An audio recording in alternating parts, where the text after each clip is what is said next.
ప్రశ్న 26. ఉపవాసం విచ్ఛిన్నమైతే విరిగిపోతే ఖజా ఎప్పుడు విధి అవుతుంది? కఫారా ఎప్పుడు ఇవ్వాలి? కావాలని రోజాను విడగొడితే శిక్ష ఏమిటి?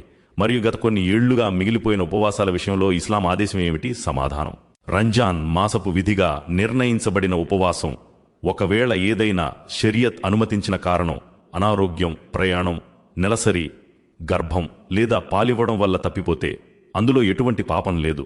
అటువంటి ఉపవాసాలను తర్వాత రోజుల్లో కేవలం ఖజా పూర్తి చేయడం చేస్తే సరిపోతుంది. ఎందుకంటే అల్లాహ్ ఖురాన్లో ఇలా సెలవిచ్చాడు: మీలో ఎవరైనా అనారోగ్యంతో ఉన్నా లేదా ప్రయాణంలో ఉన్నా ఆ సంఖ్యను ఇతర రోజులలో పూర్తి చేయాలి. ఈ సూత్రం ప్రకారం షరియత్ అనుమతించిన ఏ కారణం వల్ల రోజా ఆగిపోయినా దానిని తర్వాత పూర్తి చేయడమే అసలు విధి. ఒకవేళ ఉపవాసం స్థితిలో ఉన్న వ్యక్తి మరచిపోయి ఏదైనా తిన్నా లేదా త్రాగినా అతని ఉపవాసం విరిగిపోదు. దీనికి ఖజా అవసరం లేదు మరియు పాపం కూడా కాదు. ఎందుకంటే ప్రవక్త సల్లల్లాహు అలైహి వసల్లం ఇలా సెలవిచ్చారు: రోజాలో ఉండి ఎవరైనా మరచిపోయి తిన్నా లేదా త్రాగినా వారు తమ ఉపవాసను పూర్తి చేయాలి. ఎందుకంటే వారికి అల్లాహే తినిపించాడు మరియు త్రాగించాడు. కానీ ఎవరైనా కావాలని ఉద్దేశపూర్వకంగా తిన్నా, త్రాగినా లేదా ఆహారంతో సమానమైన వస్తువులను శరీరంలోకి పంపినా వారి ఉపవాసం విరిగిపోతుంది. అటువంటి వారు ఆ రోజుకు బదులుగా ఖజా చెయ్యాలి మరియు మనస్ఫూర్తిగా తౌబా పశ్చాత్తాపం చేసుకోవాలి. ఎందుకంటే రంజాన్ ఉపవాసను కావాలని విడగొట్టడం పెద్ద పాపం. కఫారా ప్రాయశ్చిత్తం గురించి ఖచ్చితమైన విషయం ఏమిటంటే ఇది కేవలం ఒకే ఒక పరిస్థితిలో విధి అవుతుంది. అదేమిటంటే రంజాన్ నెలలో పగటిపూట కావాలని భార్యాభర్తలు శారీరక సంగమం పెట్టుకోవడం.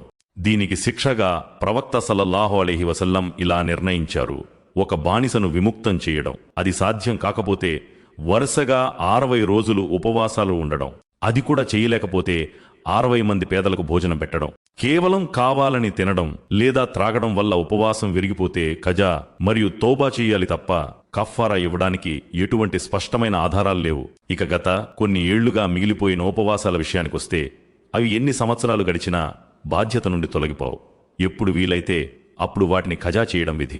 అల్లాహ్ ఖురాన్లో తప్పిపోయిన ఉపవాసాలు పూర్తి చేయమని స్పష్టమైన ఆదేశమిచ్చాడు. ఉమ్ముల్ ముమినీన్ ఆయిషా రజియల్లాహు అన్హు తన మిగిలిపోయిన ఉపవాసాలను తర్వాత వచ్చే షాబాన్ నెలలో పూర్తి చేసేవారని హదీసుల్లో ఉంది. ఒకవేళ ఈ ఆలస్యం ఏదైనా సరైన కారణం, అనారోగ్యం, గర్భం వల్ల జరిగితే పాపం లేదు. కానీ ఎటువంటి కారణం లేకుండా కావాలని ఏళ్ల తరబడి వాయిదా వేస్తే అది పాపం. దానికి తౌబా చేసి ఉపవాసాలను పూర్తి చేయాలి. కేవలం ఫిద్య ఇచ్చి ఉపవాసాలను వదిలేయడం కుదరదు.